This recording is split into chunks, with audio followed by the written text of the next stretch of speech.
Hello, my name is Emerald James, and this is Art 113. Today we're going to take a look into the art historical style of the Rococo era and analyze the Salons and other architecture during this time in the early 17th and 18th centuries, as well as breaking down two art pieces that exemplifies this style. Let's take a closer look at what was happening back then. Louis XIV, absolute monarchy of France's reign, had ended in 1715. The people of France loved the look of his Palace of Versailles, which used parts of the Rococo style, including les salons, where one would entertain their guests.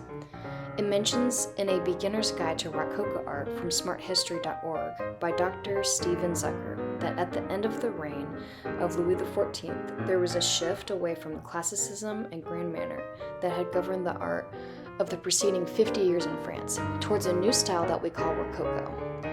The Rococo art style was about showcasing aristocrats being carefree in their daily life in frivolity and silly ways. It was full of romance and openness, using light colors and sometimes scenery. However, classicism or neoclassicism used fighting, patriotism, and love, or emotionalism, as its main points towards sacrificing and female emotions. Neoclassical art used harsh and muted colors, while Rococo used bubbly and softer colors. It was a direct hit towards Rococo.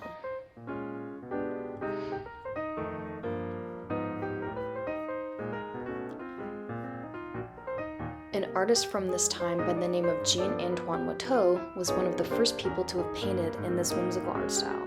We'll get into the details later. Here's some of his works that he painted. Other factors that came into play during this time were there was no concept of women's rights and not many female painters back then. They were more likely to be taking care of the children, looking after the servants of the house, and doing daily tasks in the cooking.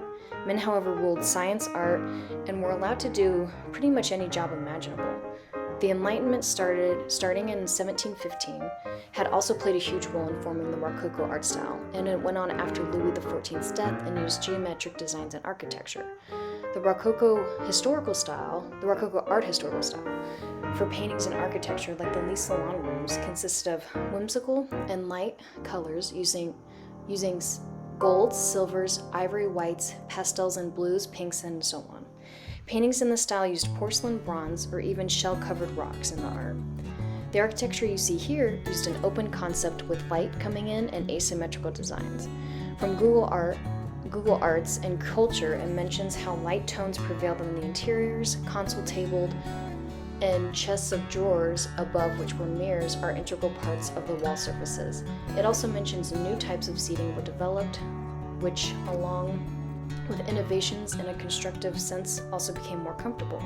This just means that they were using silks and fabric for furniture and porcelains or ceramic for bits and bobs around the room. Some artists that designed a few of the Les Salons include Germain Boffrand, François de Cuvier, Catherine de Vivonne, Marquis de Rabiot, and so on. I'm not sure if I pronounced these names right, so I apologize. These rooms were fun gatherings that were hosted in people's private homes. People would often dress up for these gatherings.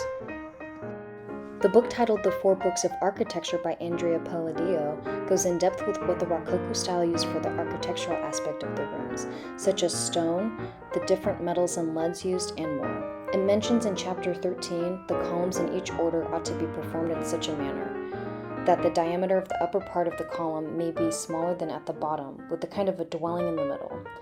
You can see here where this is used in these buildings, in these columns.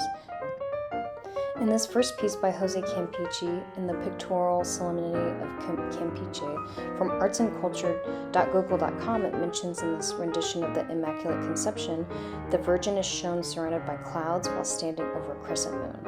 14 cherubs present before her various offerings like a palm leaf and a lily.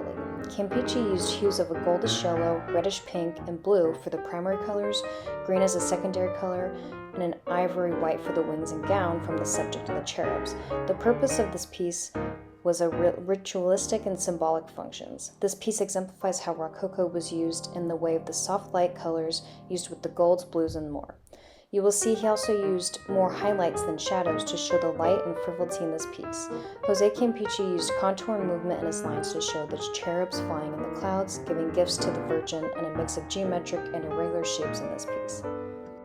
From the book Rococo, written by Victoria Charles, I found the second painting made by Francois Brocoeur called The Toilet of Venus, held at the Metropolitan Museum of Art in New York. He used hues of red, yellow, and blue for the primary colors, some gold, neutral blacks, grays, and whites for the shadows. And in this piece, it shows asymmetrical furniture with fabric draping down and many flowers and pearls strewn all over, with Madame Pompadour as the main subject and little cherubs pampering and flying all around her. Brocoeur used asymmetrical lines and contouring to show the highlights of how full of life the subjects were and the cherubs, with the happy expressions on their faces, and both geometric and irregular shapes, and how the dark outer perimeter is until you get to the middle.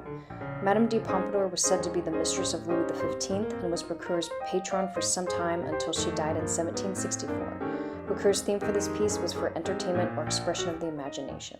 From the Dream of Happiness Journal of Aesthetics and Art Criticism, it mentions the interior decoration was made to evoke a world of grace, charm, finesse, intimacy, playfulness, and pleasure.